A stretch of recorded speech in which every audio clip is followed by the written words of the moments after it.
At 3 in the morning, with the bedsheet twisted around your ankle and the faint click of a cooling radiator in the dark, you are not only yourself. That sounds impossible at first, but your body is carrying a meaning older than memory. You breathe, you turn on one side, you feel the dry air in your nose, the weight of your own shoulder, the small animal truth of being alive inside skin. And yet, the story inside that skin did not begin with you, or your parents, or even the first people you can picture clearly in your mind. Part of it reaches back to another human line entirely. Before there was history, before cities, before writing, the line that became you and the line that became the Neanderthals had already separated, somewhere around 500,000 to 700,000 years ago. That is a vast distance in time, and still not vast enough to make them strangers at the level of the genome. The two lines stayed close enough that, much later, they could meet again. And they did. After modern humans left Africa, about 50,000 to 60,000 years ago, there was interbreeding. That is why many people of non-African descent today carry roughly 1 to 2% of that older inheritance in their DNA. A trace you can't feel directly, but one that is there all the same. In the next minute, I want to show you how anyone proved that at all. And if you enjoy this kind of quiet, deep time story, you can leave a like. So the question becomes very simple and very hard at the same time. How do you prove that a living person is carrying a trace from people who vanished as a separate group so long ago? You cannot just look at a bone and guess. You cannot hold a fragment of ancient skull in your hand and feel the answer.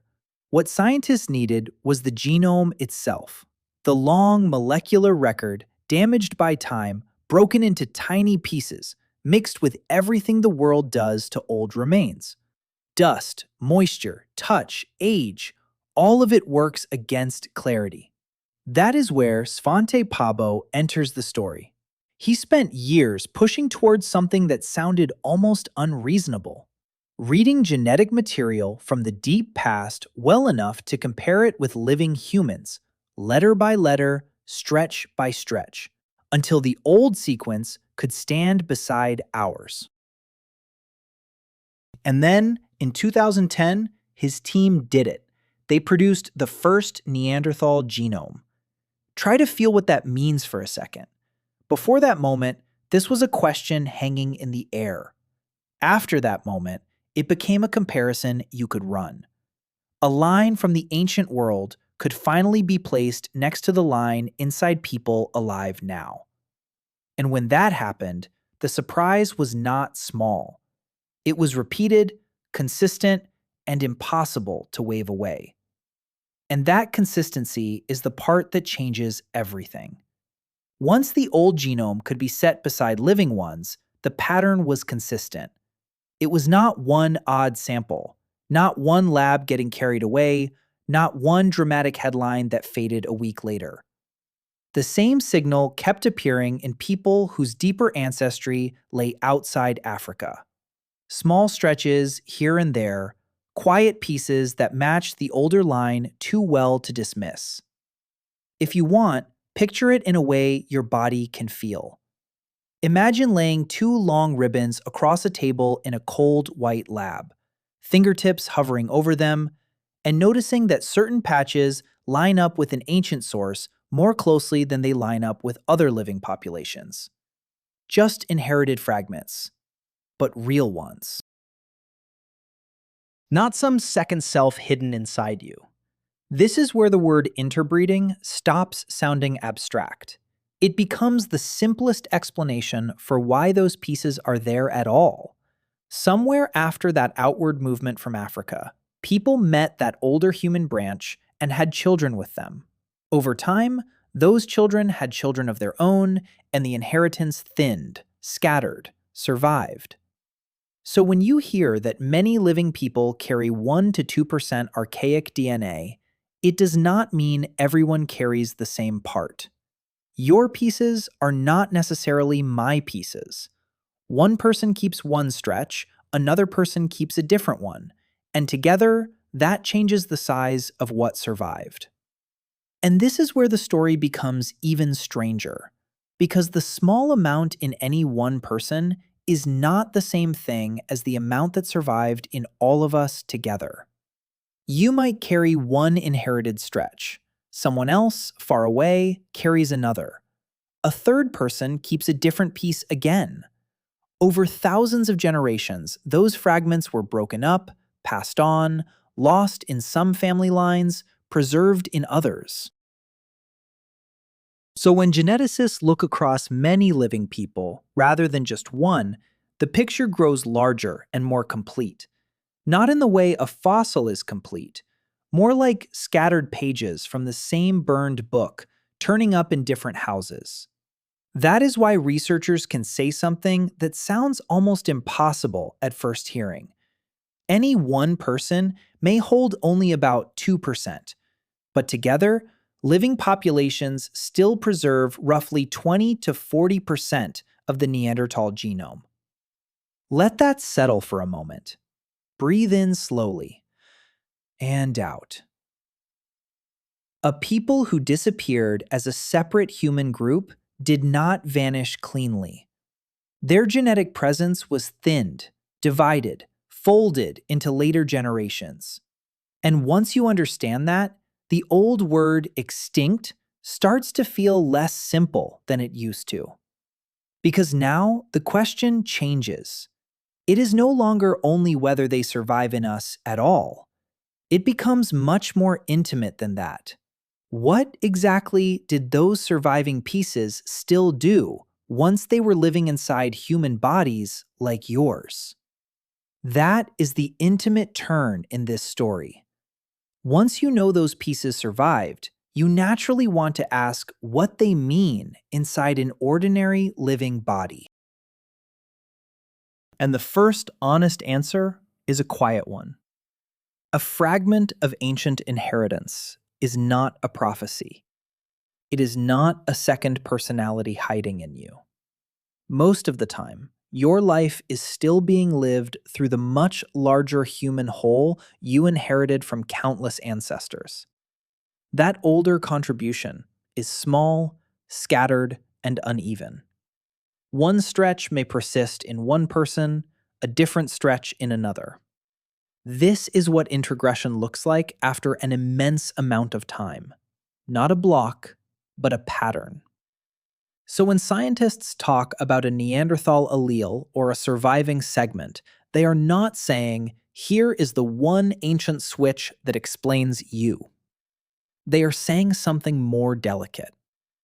They are tracing where those inherited pieces remain, how they were passed on, and how that old meeting still leaves a measurable signature in living genomes. Pause here, because the emotional weight of that can outrun the science if we let it. You are not being told a fantasy. You are being told that the boundary between them and us did not stay closed. And once that boundary opens, even a little, another thought arrives in the dark almost immediately. What were the people on the other side of it actually like? That question matters more than it first appears, because the answer changes the emotional shape of everything you have heard so far. If those inherited pieces came from a line that split from ours roughly 500,000 to 700,000 years ago, then the people on the other side of that meeting were not some distant fantasy. They were human enough that when the two lines met again much later, children could be born from that contact. The genomes differed at relatively few sites. That is the whole quiet force of it. Separation, yes, but not absolute separation. So let yourself picture only what the facts allow. A cold evening, breath visible in the air. One small group pausing at the edge of another group's world. No names survive. No voices remain.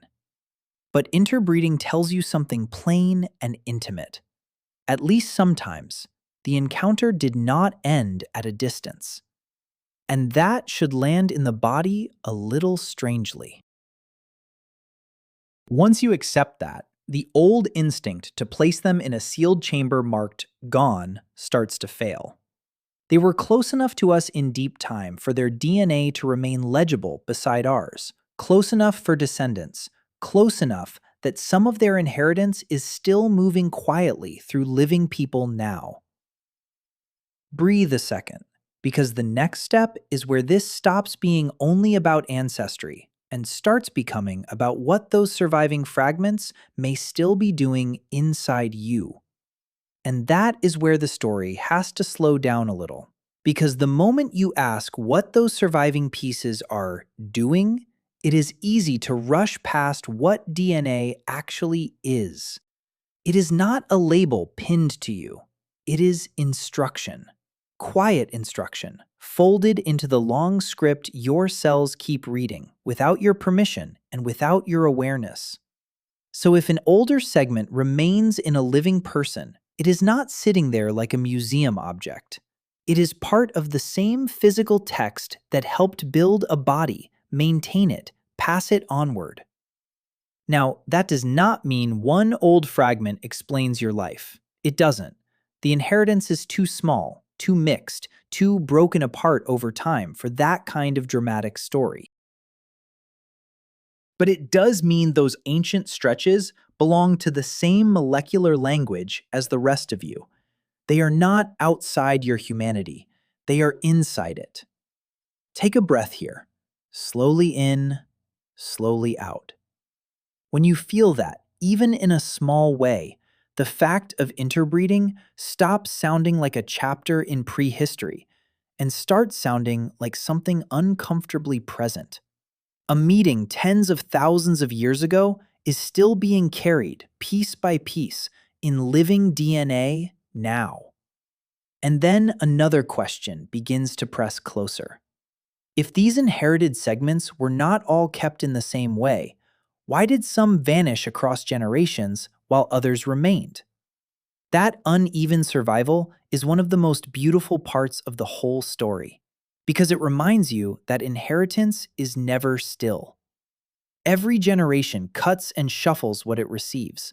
Segments are passed on, shortened, separated from their neighbors, sometimes lost completely. So over a long enough stretch of time, a meeting that once existed in whole bodies becomes a scattering of tiny survivals in later ones. So no living person carries the same exact ancient pattern as anyone else. The old inheritance was not preserved like a sealed object. It was thinned by life itself. Some of it may have lingered simply because it caused no problem. Some of it may have remained because, in certain places and certain conditions, it helped. You do not need a dramatic picture here. Just imagine people stepping into colder air, stranger seasons, unfamiliar threats to the body. In that setting, even a small, useful fragment could matter enough to keep moving forward. This is where a Neanderthal allele stops being just a technical phrase. It becomes a question about survival. Why this stretch? Why that one? Why did one piece fade out while another stayed in the long human stream? Breathe in slowly and let the room be quiet a moment. Once you start asking which pieces stayed and why, you are standing at the threshold of the most intimate part of all. The possibility that some of those old fragments still touch skin, sleep, and the way a body meets the world. Past that threshold, the body starts to feel less like a closed room and more like a house with very old beams hidden behind the walls. You cannot see those inherited fragments the way you see your hands in front of you. You cannot point to your shoulder or your eyelids and say, "There, that part." The old sequence does not announce itself like that. It is quieter. It sits inside the same long code your cells keep copying, reading, and passing onward. So the real mystery is not whether the ancient pieces exist. We already know they do. The mystery is how some of them stayed in circulation at all. Part of the answer is chance. Families begin, end, branch, disappear. A stretch that survives in one line can vanish in another without drama, just through the ordinary mathematics of inheritance. But chance is not always the whole story. Sometimes a fragment remains because it fits well enough into the body's larger design to keep moving forward generation after generation. That makes introgression so haunting. It is not only the memory of a meeting, it is the record of what endured after the meeting was over. Let your breathing slow for a moment, because from here, the question becomes sharper, more personal, and a little unsettling. If some of those old stretches endured for a reason, what kinds of reasons would a living body ever keep? Those reasons, if they existed, would not have been romantic reasons. A living body keeps what it can still use, or at least what it can carry without trouble. So think in the plainest way. A body has to meet cold, heal, defend itself, wake, sleep, endure hunger, endure stress, survive seasons that do not care whether you are ready for them or not. If an inherited stretch from that older line fit into those demands well enough, then it could stay in circulation. Just because bodies that carried it went on having children. This is why the story of 1 to 2% archaic DNA is so much more physical than it first sounds. It is not only about ancestry charts or ancient meetings. It is about the hard filter of life itself. What remains in living humans is what made it through weather, illness, birth, loss, migration, and time. That is a severe kind of editing. And still, you have to be careful here. Survival does not mean perfection. A fragment can persist for many reasons. It can help in one setting and matter less in another. It can stay simply because it was carried forward often enough. Let that sit for a breath. Once you stop treating those old segments like curiosities, another realization arrives. They did not survive in a vacuum. They survived in people whose lives had texture, memory, and care. And that is the point where the science becomes uncomfortably human. Those surviving stretches in living people did not pass through empty space. They moved through pregnancies, through births, through children who were held, fed, watched over, and carried forward into another generation. If a fragment of that older line is still present in DNA now, then it survived not only cold and illness and time, but the ordinary tenderness that keeps any family going at all. Sit with that a moment. A child born from that old meeting would not have experienced inheritance as a concept. That child would have known warmth, hunger, fear, sleep, the smell of smoke in hair, the rough press of a hand on the shoulder. And inside that small body, the mixed genome would already be there, not as an idea, but as life itself continuing. This is what makes interbreeding feel so different once you stop hearing it as a technical word. It means someone belonged enough to be carried into the future. That is why the old fragments feel less like scraps and more like survivors. They endured because actual people endured. They remained because living bodies were protected long enough to grow, heal, pair, and have children of their own. Breathe slowly now. Because if the inheritance was carried by real human lives, then the next question is no longer only what stayed in us. It is who those people had to be for any of it to stay at all. And that question matters because the older line could not have reached you through accident alone. Not for this long. Not through so many generations. For any inherited fragment to still be here, the people carrying it had to survive in the plain, difficult human sense. They had to wake up cold, and wake up again the next day. They had to find food, protect children, remember places, read weather, endure illness, and keep one another alive long enough for life to continue. Otherwise, the chain breaks, and the DNA goes with it. So when you think about those surviving stretches in living humans, imagine them moving through actual bodies, not floating through time on their own. Through tired hands, through sore legs, through long nights where someone had to keep a child close to warmth. Through seasons when one small mistake could cost a family everything. Picture it quietly. A low fire, damp hide, breath clouding in the dark near the entrance of a shelter. One adult still awake, listening. Another asleep beside a child. No one in that scene knows that part of their inheritance will travel tens of thousands of years forward and arrive in a person lying awake in a modern room. Take a breath. If you allow them that much humanity, the old distance starts to collapse. And then a harder thought appears. If they were this human, what exactly have we been getting wrong about them all this time? What we have been getting wrong, I think, is the habit of confusing disappearance with inferiority. A line does not survive for such immense stretches of time by accident, and it does not remain close enough to ours for shared children if it belongs in some cartoon corner outside humanity. The older people in this story were not props waiting for us to arrive. They were already living, already adapting, already carrying bodies and minds that worked well enough to persist through a hard world.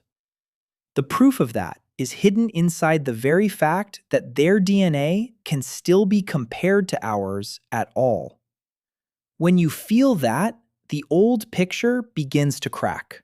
Not because sentiment demands it, but because the genome does. Those surviving fragments in living humans came from people who were near enough to us in biology to join our family line, and durable enough in life for some of their inheritance to keep moving long after their separate population was gone. Picture another quiet evening. Someone kneels near a fire, turning food with careful hands while a child leans sleep-heavy against an older body. Outside, the air bites. Inside, there is warmth, watchfulness, routine. Nothing in that scene looks like a failed version of humanity. Breathe slowly here. Because the moment you stop seeing them as lesser, another question rises almost on its own. If they were not lesser, then why do so many people still imagine the meeting between the two lines as something simple? It was probably never simple, and that may be one reason this story keeps unsettling people. We like clean borders. We like the comfort of saying this was one kind of human, that was another, and the line between them was sharp and final. But the DNA does not give us that comfort. It gives us contact. It gives us shared children. It gives us surviving fragments still present in living people now. And if you accept that, the old picture of two sealed worlds stops holding together. Try to imagine the reality without turning it into a scene from a movie. Not a single meeting. Not one unforgettable night. Not one tidy explanation. More likely, many moments, spread across time. Cautious, curious, tense, practical, intimate, uncertain. People seeing one another across a landscape already marked by tracks, smoke, weather, hunger, and need. Some meetings may have ended in distance. Some may have led to exchange. And some, we know, crossed into family. That is the part that changes everything. Interbreeding means the boundary was not only crossed, it was crossed deeply enough that descendants lived, grew, and carried the mixed inheritance onward. Let that sit for a moment, because the mind wants to make those descendants abstract, and they were nothing of the kind. They were children with bodies, sleep, fear, appetite, and a future. And inside those children, the long separation between the two lines had already been broken. And inside those children, something very quiet began to happen. The mixed inheritance did not remain in one untouched form. It started being divided the moment life moved forward. A child grows up, has children, and the old stretches are broken apart and passed on in smaller pieces. Some vanish, some persist. Some travel a very long way. That is how a meeting in deep prehistory becomes, over time, 1 to 2% archaic DNA in one living person, a different 1 to 2% in another, and a much larger patchwork when many lives are viewed together. There is something almost tender in that, intimate. Time is never soft. The ancient contribution did not survive as a monument. It survived the way families survive, unevenly, imperfectly, through repetition, chance, and continuation. A fragment goes on because someone did, then because someone else did. And then, after enough generations, the old inheritance is no longer visible as a whole face or a whole body. It is present as scattered persistence. So when you think about the older line now, do not imagine it arriving intact in the present. Imagine threads, fine ones, some broken, some knotted, some still holding. Take a slow breath here. Because once you see it that way, the real mystery is no longer that the fragments survived.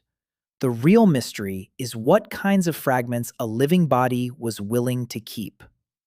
And that question leads you straight back into the body. If a fragment stayed, it did not stay as decoration. It stayed, or at least passed onward, inside the ordinary labor of being alive. Inside a body that had to regulate itself, defend itself, rest, wake, heal, endure, and keep going. That does not mean every old stretch was useful. Some may have lasted by chance alone, but some endured because they fit, quietly enough, into the work life asks of flesh. So this subject feels so intimate when you sit with it at night. The inheritance is small, yes. Scattered, yes. Broken into thin pieces over immense spans of time, absolutely. And still, those pieces were not carried by abstraction. They were carried by cells, by skin, by lungs drawing cold air, by tired bodies falling asleep and rising again, by children growing into adults and passing on whatever the next generation happened to keep. So the real tension is not whether the old line survives in living humans. We already know that part. The tension is whether survival was only mechanical, or whether some of those surviving bits stayed because they were compatible with the way a human body manages the world. Take a breath and let that settle. Once you ask that, the next step is unavoidable.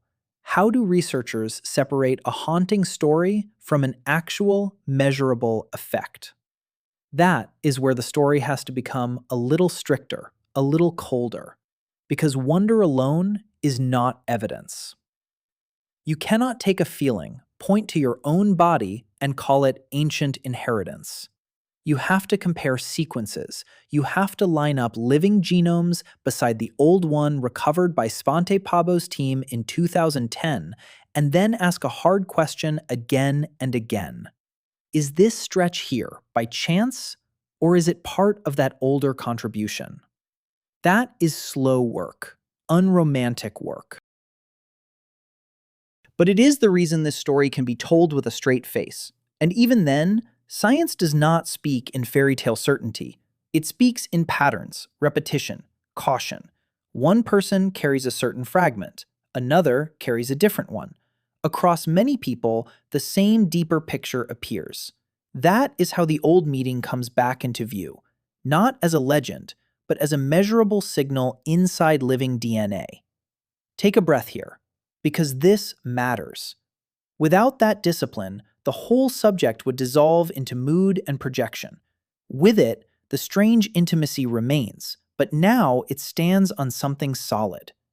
That is also why the 2022 Nobel Prize in Physiology or Medicine matters in this story. It was recognition that the boundary between living humans and that older line had been read directly, in code. And once code is readable, an even sharper question opens. That sharper question is the one that keeps this story honest. Finding an older stretch inside living DNA is one thing. Claiming that it still matters in the body is something else entirely. The first is comparison. The second is interpretation. And those are not the same act. This is where people often rush too fast, because the human mind loves a clean answer. This fragment does this. That fragment explains that. But the genome is not built to satisfy that kind of impatience. So the careful approach is slower. You look for repeating patterns. You ask whether a surviving stretch shows up again and again in ways that are more than coincidence. You ask whether it sits in the kind of place in the genome where it could affect how a body works. And even then, you stay cautious. A possibility is not a certainty. A pattern is not a destiny. Breathe a moment, because this restraint is part of the beauty of the science, not a weakness in it. It means the story of Neanderthal DNA in living humans is not being inflated into myth. It is being handled with enough care to remain real. The ancient contribution is there. The measurable inheritance is there. But whatever it may still influence in you has to be approached with humility. And once humility enters the room, the next step becomes clearer and stranger at the same time. What if the most enduring traces were not dramatic at all, but ordinary?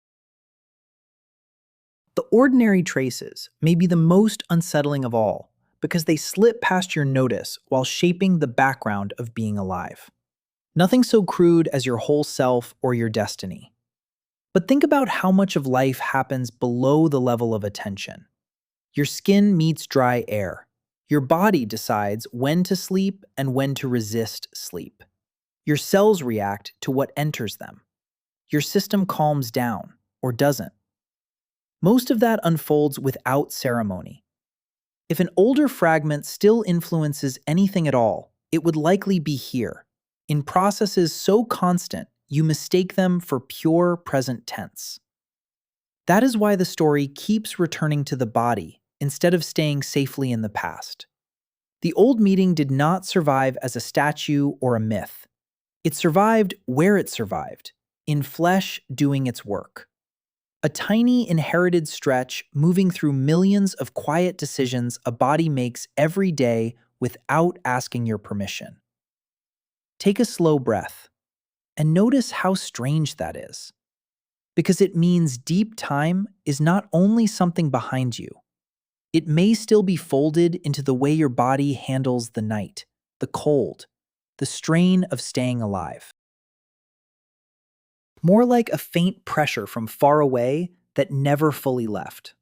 And once you admit that possibility, another image rises almost on its own.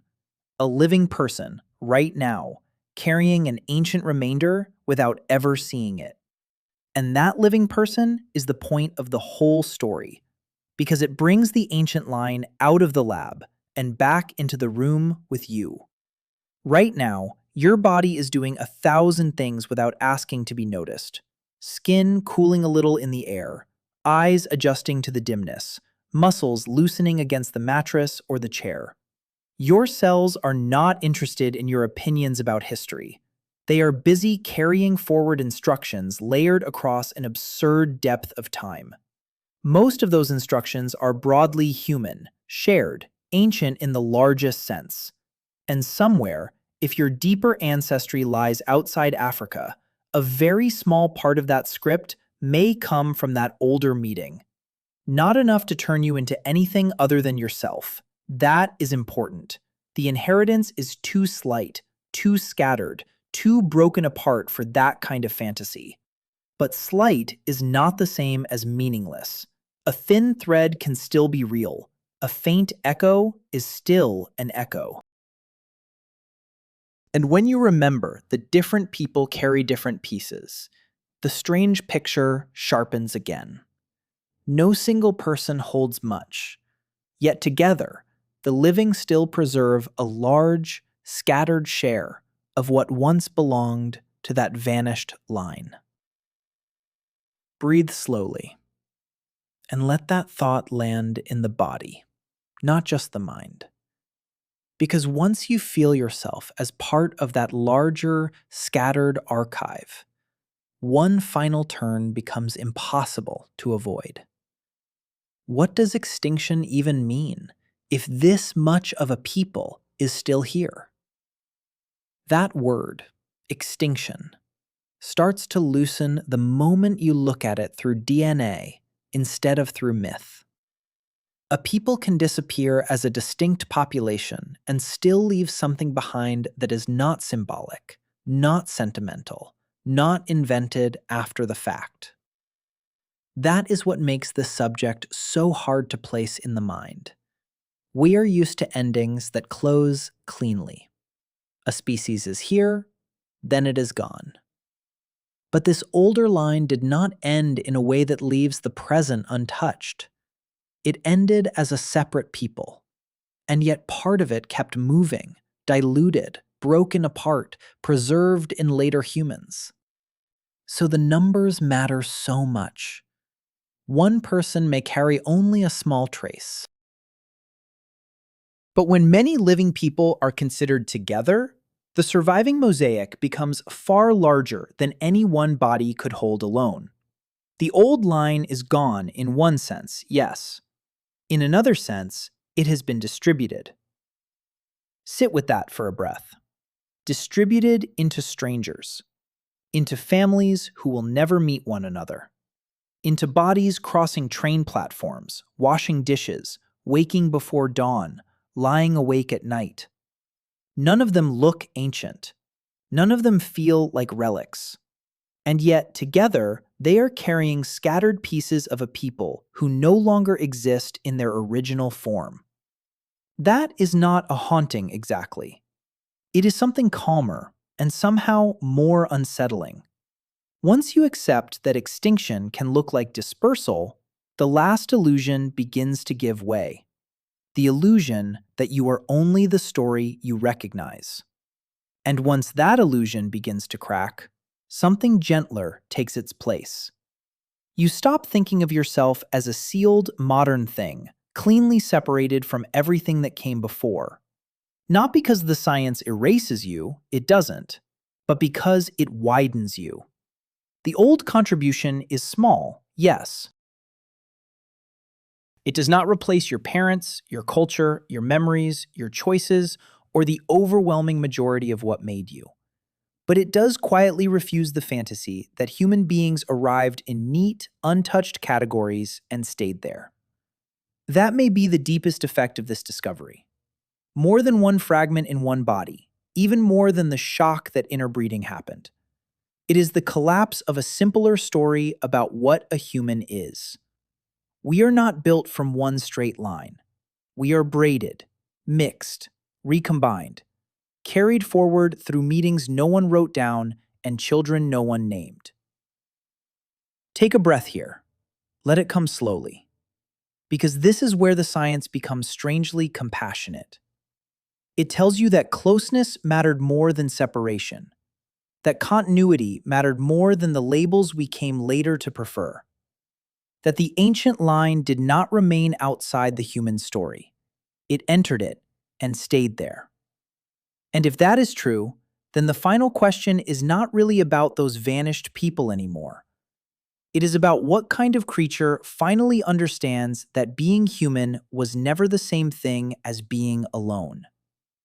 And maybe that is the quietest shock of all.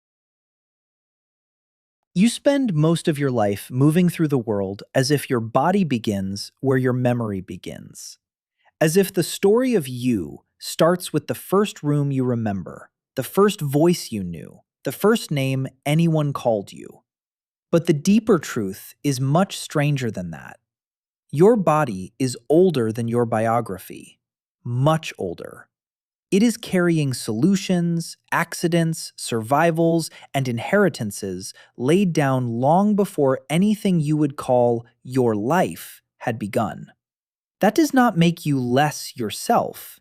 It makes yourself larger than the neat little border you were taught to imagine. The old line did not survive as a rival hidden under your skin.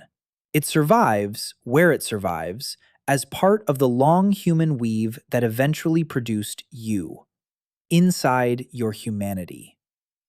Let your breathing slow here, and feel how different that is from the old story of human uniqueness standing alone on a clean pedestal. The science does not humiliate us. It humbles us. It says, your kind did not move forward untouched. Your kind met, mixed, carried, and continued. And once that settles in, the present starts to look different too. The hand resting on the blanket, the pulse in the wrist. The simple fact of being here, now. All of it begins to feel less like an isolated event and more like the latest moment in a continuity so deep that even extinction did not fully break it. And in the end, the strangest part is how quietly the truth arrives. It arrives without a monument, a battle scene, or even a fossil in your hand.